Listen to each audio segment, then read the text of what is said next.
Welcome to Mind, Body, Spirit, Food. I'm your host, Nikki Sizemore, and in this podcast, we'll explore the rituals, traditions, and cultural influences around food and how they connect us to our minds, our bodies, our spirits, the earth, and our communities.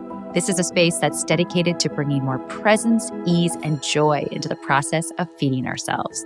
Let's dive in. Hey there, and welcome to episode 4. This episode completely expanded me, and I think you're going to get so much out of it. We're going to explore food and our bodies through the lens of Chinese medicine. I interview Emily Morrison, who's the owner and lead practitioner at Valley Spirit Acupuncture and Internal Arts in Beacon, New York. Emily does acupuncture, craniosacral, Chinese medicine. She is a phenomenal practitioner, and I say this from firsthand knowledge because I've had the joy of working with her myself.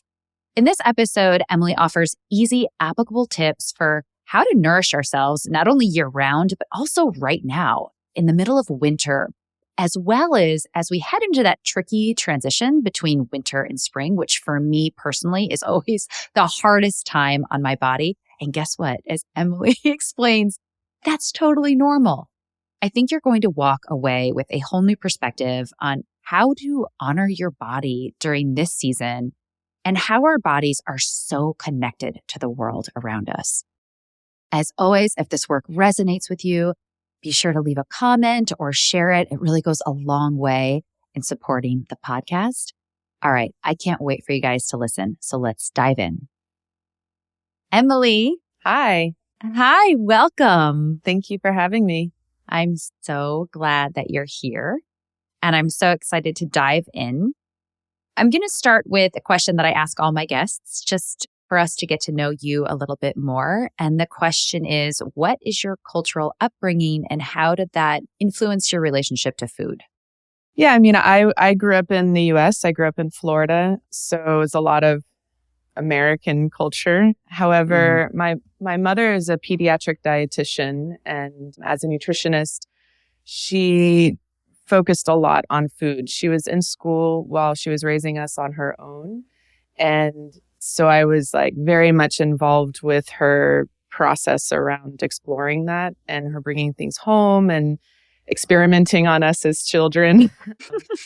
And her background, she grew up all over the world. And so she was born in Japan and lived there for a very short time, but then spent a lot of time in Guam and in Australia.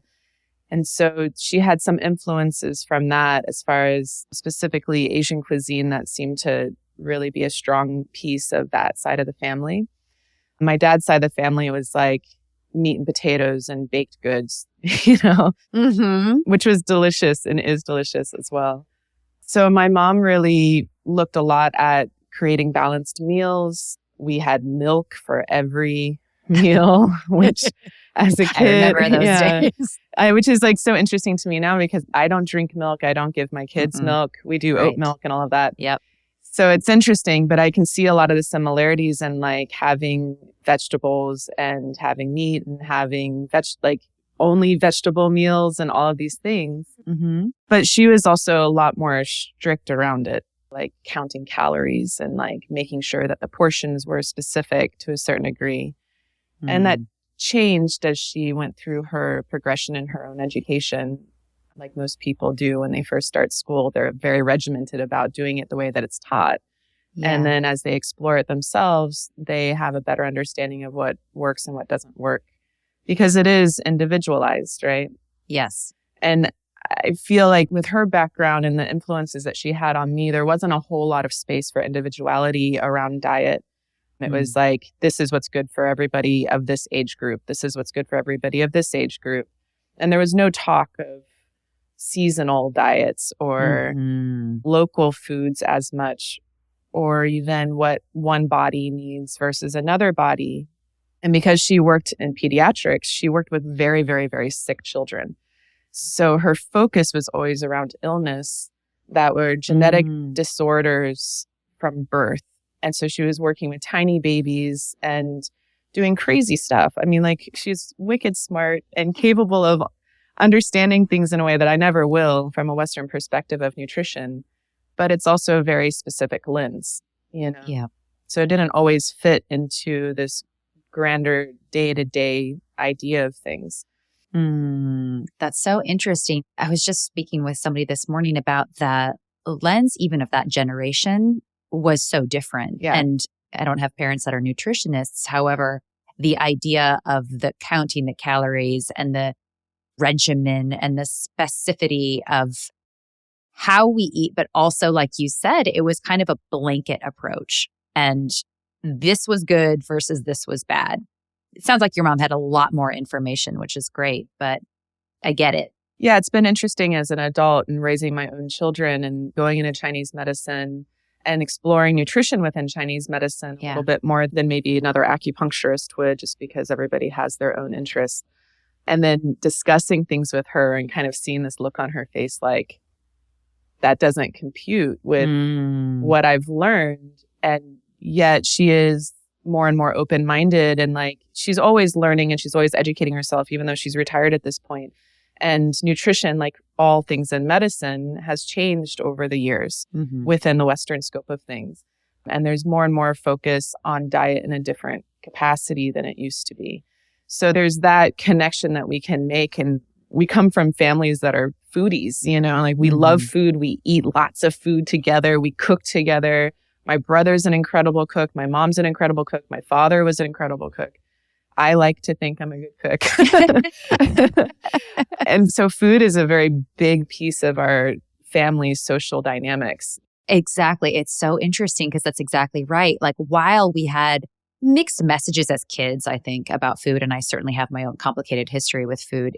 Food is the basis of my family celebration, and it is so fun. The meals that we cook together and that we share together, they are the highlight of any time we get together. So it's just interesting to see how both of those things can ring true.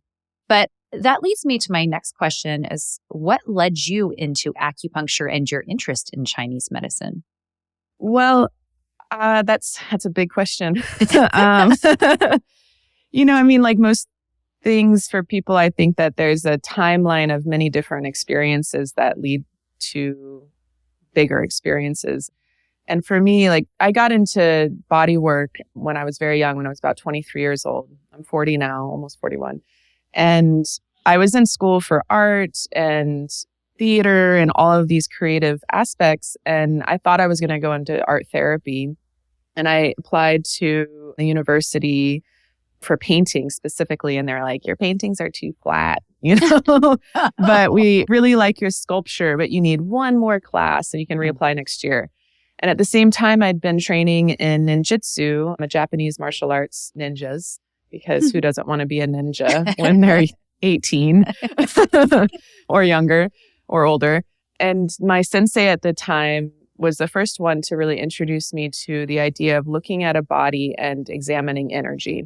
And so there was, of course, the martial aspect of it, of looking at the body and reading where a person's weaknesses and strengths are, and then feeling chi and meditating and exploring what it feels like in one's own body, as well as what it looks like in another person's body, how to move it in another person's body and your own body.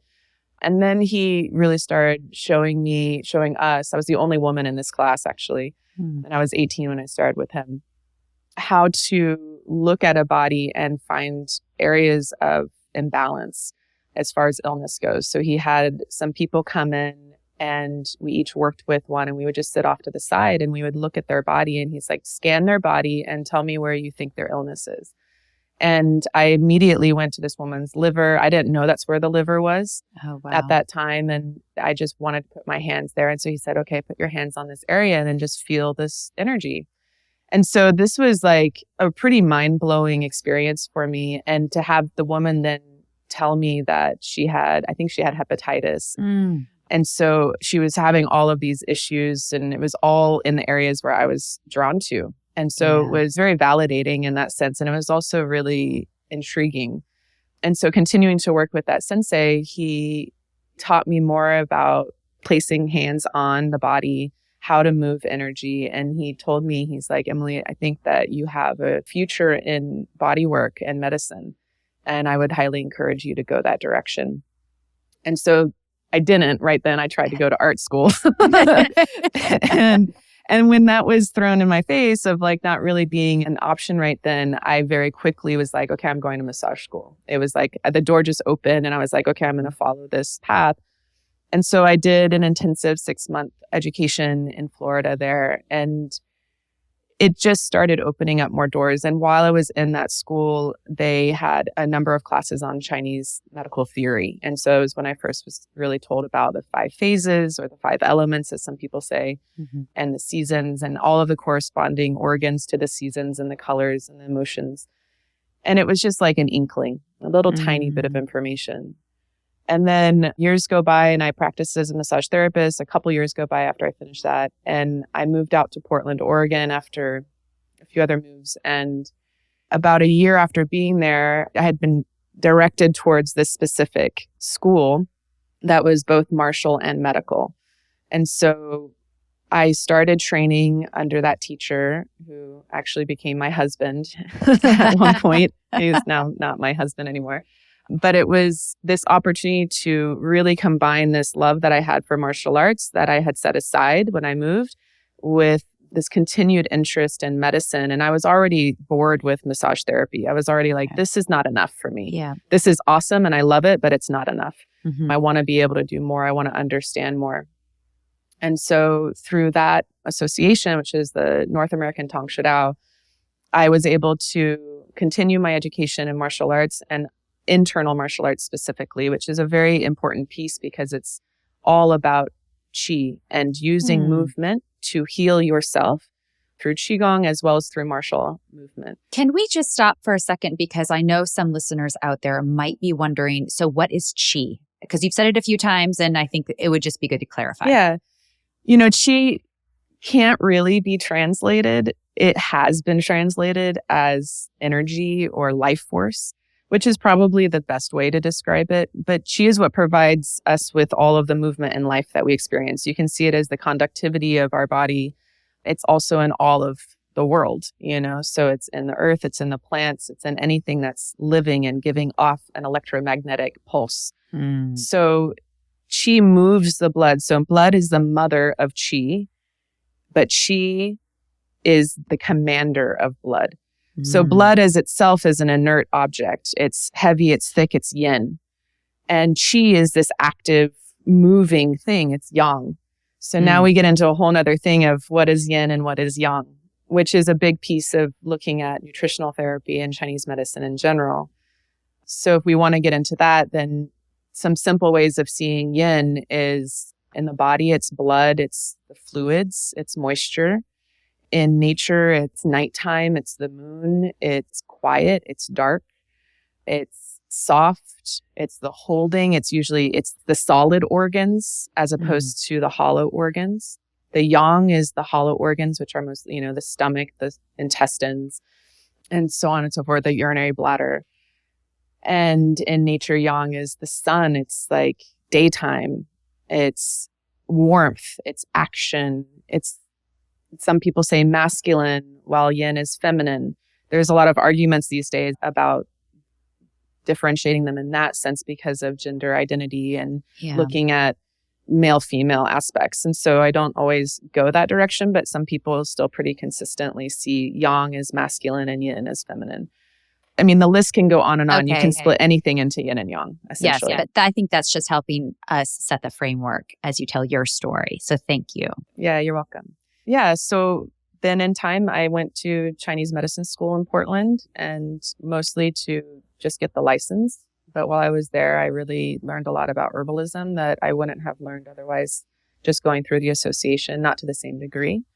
And of course, like acupuncture techniques and theory and all of that. However, most of my education and most of the techniques that I use and my body work that I use is from this association, the North American Tong Shidao. So there's a lot of hands-on, feeling the body, feeling the differences in the tissues, feeling cold and heat in the tissues. So yin and yang, feeling excess and deficiency. So really palpating and feeling into the body's qi to recognize imbalances. And then through nutrition, I've done some of my own education around it through like continued education and things like that and whatever I learned in school and through my own exploration.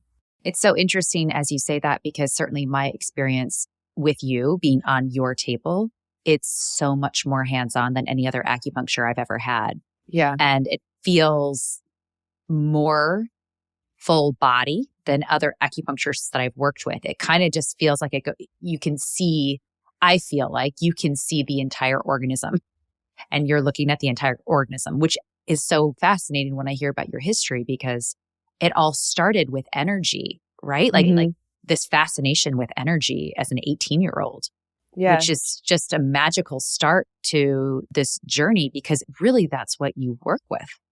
Yeah. And specifically with my hands, like it was, here is chi, and now touch it and feel it with your hands. Put your hands on this body where you're drawn to, and then use that ability to understand and to move things, So there's a lot of acupuncturists and Chinese medicine practitioners who specialize in pulse diagnosis, or just in acupuncture, or just in herbs. There's all different kinds of directions that people can go. And I'll honestly say my pulse diagnosis is infantile.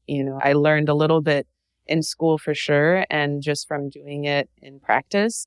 And it is still palpation, but it's a different level of reading and listening to the body. And for me, I diagnose not only from listening to a person's story and their manifestations of their illness or whatever they're experiencing, but from feeling their body, whether it's through light touch work with craniosacral therapy, or through the deeper tissue work with Tuina, which is like Chinese orthopedic massage. So yeah, to me, like it is all about feeling the whole body. But a pulse diagnosis practitioner could say, I can feel the whole body through the pulse. Right. Well, that's kind of like your superpower. That's what makes you unique and special. And everybody has something that makes them unique and special. Yeah. So we talk about this concept of qi, of yin versus yang. And as you have explored Chinese medicine, how does some of that come into play with food? So like anything, food also can be differentiated in yin and yang. So like yin is more cooling, yang is more warming. And so you want to look at your foods as such too. So like vegetables, any plant foods are considered more cooling, more yin. They're also more stationary in nature, right? So yin is not as mobile as yang is. Yang is the active force. Yin is the stationary force. And so it's grounding and rooting down. So plants have that quality in nature. They don't go anywhere. They go up and they go out a little bit, but they're rooted. Whereas animals are very yang in nature. They're more warming. Animal meat is more warming in nature. And so they're moving. They're actively moving about on the planet, So much of Chinese medicine is looking at the nature and energetic qualities of food or of anything, and seeing how it works within nature, what's happening in nature, and how it then reflects in our bodies. Like our body is seen as a microsystem of the planet. It's all Taoism. So all of Chinese medicine began with the concepts around Taoism.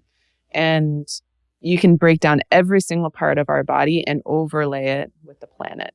And that's one of the things that has been lost, I think, in Western medicine and in Western nutritional therapy, is that we're just seen as a separate little thing that is broken down into chemicals and hormones and tissues and whatever, as opposed to seeing, well, like, how does this happen in nature? And when it's not working in nature, what happens? And so it's very similar to in our bodies when you actually start exploring it. It's very fascinating. So can you give us an example of that? This is fascinating to me. And I see food from a very energetic place, but not from the angle of Chinese medicine specifically. But if there's so much overlay between how I see food and how I feel food in my body to what you're saying, I guess we'll start here. It's winter, it's cold. How do we support our bodies? How do we know if we're in need of maybe a little bit more yang energy or a little bit more yin energy? How do we tap in? That's a great way to go with it. So if we look at nature, it's winter. So we live in New York. It's cold and all the leaves have fallen from the trees. The animals are more in hiding or hibernating. Everything has slowed down. Everything is quieter. The energy of the earth has moved inward, right? And so For example, in spring, the energy starts to move outward. You see all the leaves come about. But now everything's inward, everything's slower, everything's quieter, and it's cold and dark. And so we can replicate that in our own bodies, which is very challenging in this modern day, by moving slower. We tend to sleep more. We tend to have shorter days in our day-to-day thing because there's not as much sunlight. Alongside food, the idea is that we want to stay warm. We want to keep our bodies warm from the inside out to combat the cold weather. If we allow ourselves to get too cold, we get sick. You know, common colds, flus, COVID. People would disagree that getting cold would mean that you could get sick. However, in Chinese medicine, that's very much what it's about. And it's not so much like there's not pathogens or there's not viruses. It's about maintaining balance in your body to allow for optimal health. So if our bodies get unnaturally cold or get exposed to too much cold or damp, then it weakens our ability to resist illness. And so much of this time of the year is about resting. So the energy of the planet has moved inward. The yang of the planet has moved deeper into the planet. So it's resting under the surface, preparing for the next season. And so our bodies do the same thing. Our yang energy moves deeper into our body, and it needs to be protected in that place. And so we're in a more yin time of the year. Winter is associated with the kidneys, which is a yin organ. So each organ is also yin or yang, and they have a pair. So the urinary bladder is the yang pair to the kidneys. And you can see why they would be paired. They both have a lot to do with water. Their element or their phase is water. So winter is the phase element of water. It's the kidney time of the year. And it's the most yin of the year. So in that time, we have to protect those things. But because yang is more internal and kind of needs to be protected, we also have to really support yang. So most of the dietary aspects would be warming foods, foods that nourish the kidneys, and also on the side piece, nourish the spleen, which I don't need to necessarily get into. But a lot of it is looking at nature and following that. And so it's also eating seasonally. Like it's wintertime, what's growing at this time of the year? Mostly what's available are meat and root vegetables. And usually like there can still be like the bitter greens, you know? So are those foods inherently supportive of the kidneys? Those foods that are available? I love that. Yeah. And also supportive of the spleen. So the spleen and the kidneys have a close relationship. The spleen is a yin organ as well, but they have a close relationship. And this is going a little deeper, but that there's pre and postnatal chi. So prenatal chi comes from the kidneys, and that is what we come into this world with. It's genetics or whatever. Postnatal chi is what we acquire here, and the spleen is responsible for that. The spleen and the stomach, or the pancreas, some would argue, instead of the spleen, are responsible for taking food in, transforming it, and transporting it into usable goods, and then transforming it and then transporting it to areas in the body that rule those things. So the kidneys and the spleen are pretty close in that way. And so there's a lot of foods that if you support the spleen, it supports the kidneys. If you support the kidneys, it supports the spleen. That's fascinating and really resonates with my own way of eating well. Again, I don't come to eating through the lens of knowing much about Chinese medicine.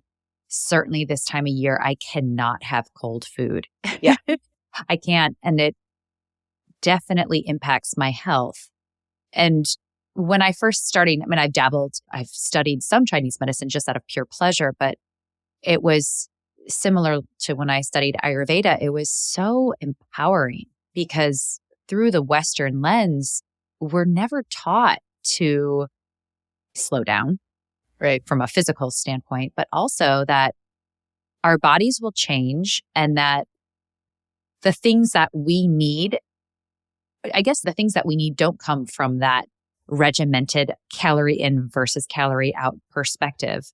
No, we need different things depending on the day, the time of the day, the season, the year. There's countless. Yeah.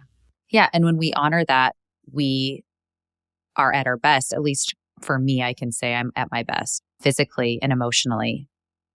Now, as we enter into spring, it's the end of February when this is going to air, I find for me, that's the hardest season. That's the hardest transition of the year for my body. I don't know if it's the change from cold to kind of warm and damp, but it's often when I get colds or sinusy kind of stuff. How do we support that transition? So a lot of it comes from just what we do over the winter and really what we do year round, because preparing for winter is really what we do in fall. And what we do in fall is supported by what we do in summer and so on and so forth. But in winter, if we really focus on stews and slow cooked meals, avoiding raw foods, avoiding cold drinks, avoiding dairy, that creates a lot of dampness, especially cold ice cream and things like that. If we can focus on a specific diet in our winter time, then we can be more fortified for the transition into spring. Now, the transition into spring is difficult for a lot of people, and it's somewhat inevitable, I feel like, to a certain degree because of the way that the energy shifts. Part of it is that like back and forth between the cold and becoming warm. And so that is kind of what's called like a Xiaoyang phase. It's like an in-between. It's like a half in, half out. So then our body has to like acclimate back and forth to be able to accommodate both the cold weather and this increase of warmth. And what a lot of people do is like, it's been really cold and then we have one warm day and they run outside and they're like, oh my God, yes, the sun and the t-shirts are on and like, I'm going to be warm and love this weather. And then the breeze runs and it's a little cool still because it's still winter. And then their pores are open. Their body is more susceptible to literally in Chinese medicine, we believe invasion of cold, invasion of wind. And spring, moving into spring is a really windy time. And it's interesting because spring is correlated with the wood element and it's correlated with the liver as the yin organ and the gallbladder as the yang organ. And if you think about it, like if you think of wood, like a tree with its branches out and the way that wind affects it, like it's very much related to wind. And the other piece that I've always explained to patients is like a lot of people get very aggravated at that time of the year where it's like they just want it to be spring, they want it to be warm and everything's so frustrating and like they're they're still kind of internal but they're wanting to be external again. It's that half in, half out. Totally. But if we think about what's happening in the soil, like the ground is still very cold and the sprouts are starting to push up. The wood energy is starting to push up through the cold earth, but it's still frozen. So it creates this friction that creates heat and aggravation. And it's like, and that happens in our bodies. Our bodies are a little tighter because of the cold. So our tendons, which is associated with the wood element, they're more likely to get pulled or torn or affected as we start to shift from the cold weather into the warmer weather. But also in the cold weather, if we're trying to be too active, our tendons and ligaments are very cold and they're tightened. And so we're more likely to injure ourselves if we try to be too active in the wintertime because we're supposed to move slow. So many patients talk about their aggravation moving into spring and the colds and then this and that. And I always find it really entertaining. I mean, not like I'm laughing at them, but it's still I get the same way. I get super aggravated and all angsty. And the liver energy, the liver emotion is anger, my gosh. So it's like, it makes complete sense. Yeah. Like winter, the emotion of the kidneys is fear. So it's like everything's internal. You go inside and like you might be pulling up some things that don't feel super comfortable. And then we start moving into spring and things can start to move, but it's aggravating. And then we have to like feel the stuff, And it all fits into place. Like once you start looking at it, you can see like, oh, yep, okay, that's totally on par with this time of the season. And if it's not, then that's telling too. If someone is experiencing a different thing that would really fit in a different time of the year, then that shows an imbalance. We should be moving, if all things line up, with how the planet is moving. However, if we also look at nature and we look at what's happening in climate, things are pretty wild and the earth is sick. Like things are imbalanced. So it makes complete sense that within us, we're going to be imbalanced because we're, again, a reflection of what's happening in nature. It feels so simple as you describe this. You're describing this so eloquently. And first of all, it's so liberating as a human to know that these things that we feel, these energies that we feel are completely normal. Yeah. I don't think we're taught that. But also, just as simple as that we are a reflection of what's happening. If we can just sit with that one little piece of knowledge, how much that informs me as to my choices. How much does that, we're recording this in the middle of winter, and I have been sleeping so much more. And it's like, that's right. That's correct. Yeah. I mean, people start getting really concerned, like, oh, I'm just so tired and I'm sleeping so much. It's like, no, you should, that's correct. Like, give yourself that space. This is the time to reboot. This is the time of rest so that as things start to really grow, both energetically and physically in our internal and external lives, that we have the fortitude to do it. We have the reserves. Winter is about the reserves, right? So like the fall is you harvest all this good stuff and then you have all of these reserves to get you through winter and to properly nourish yourself with those reserves so that come spring, you have the energy to do that movement forward. A lot of times why people get sick is because they don't have it. They don't have the reserves. Their body has been drained by being too busy, by eating the wrong foods, or I don't like saying wrong, but foods that are not as supportive and just kind of doing the same thing that they do all year round. Yes.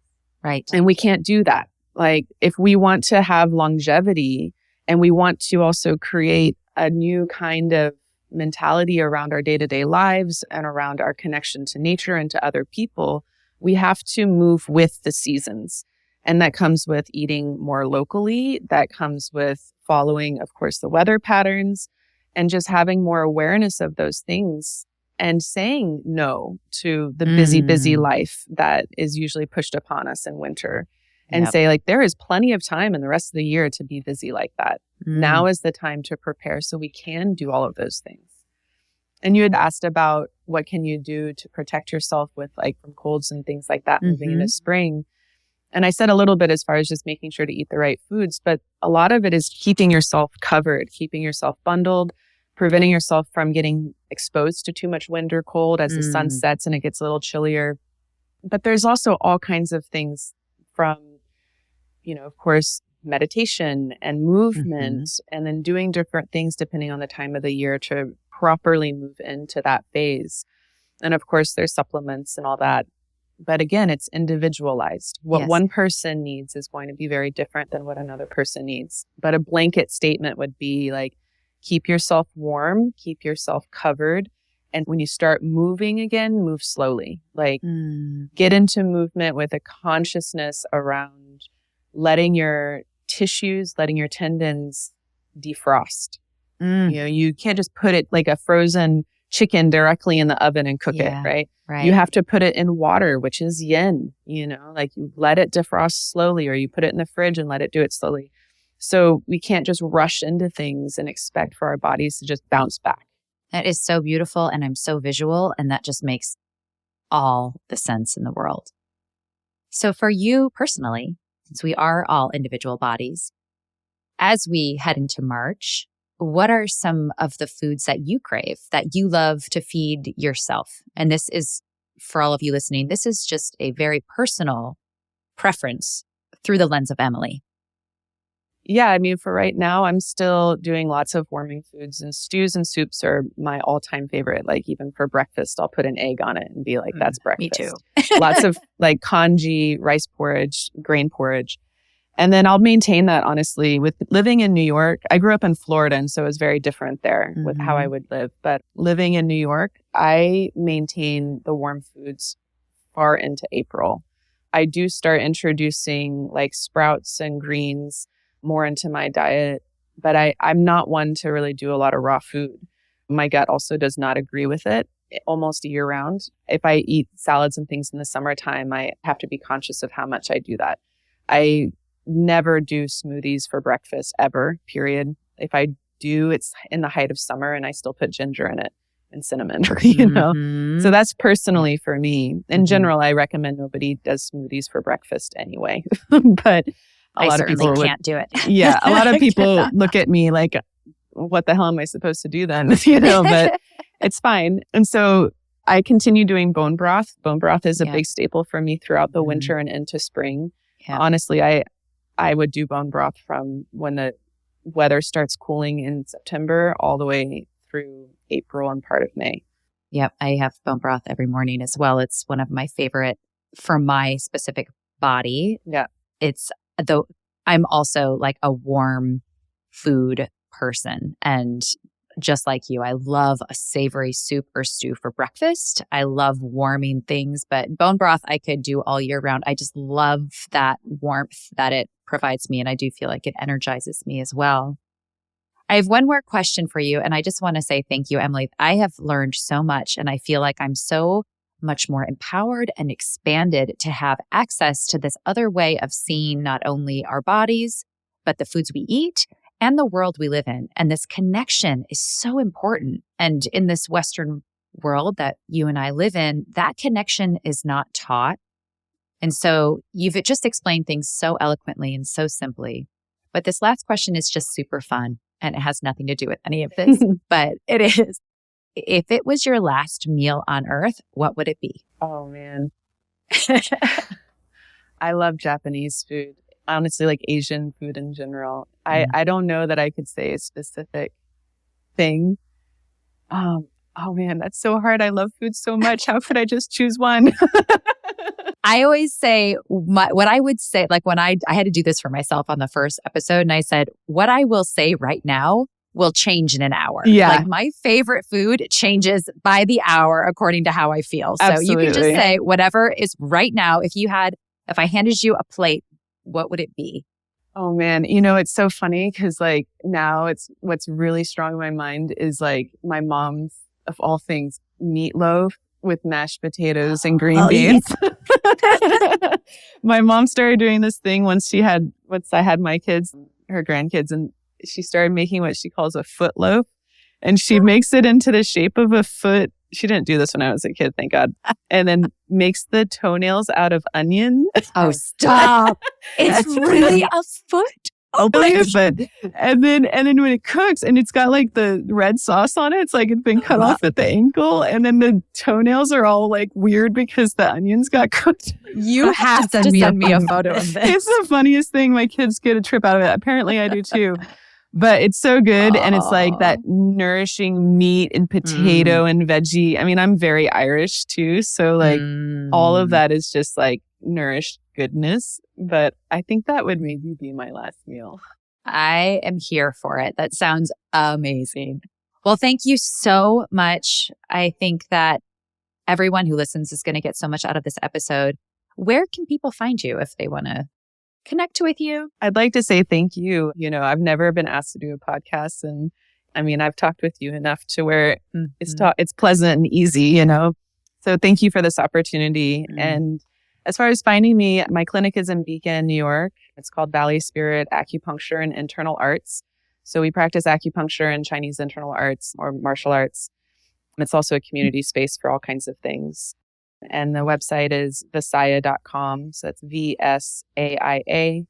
And we're on Instagram, Valley Spirit Acupuncture, and Facebook and all of that kind of thing.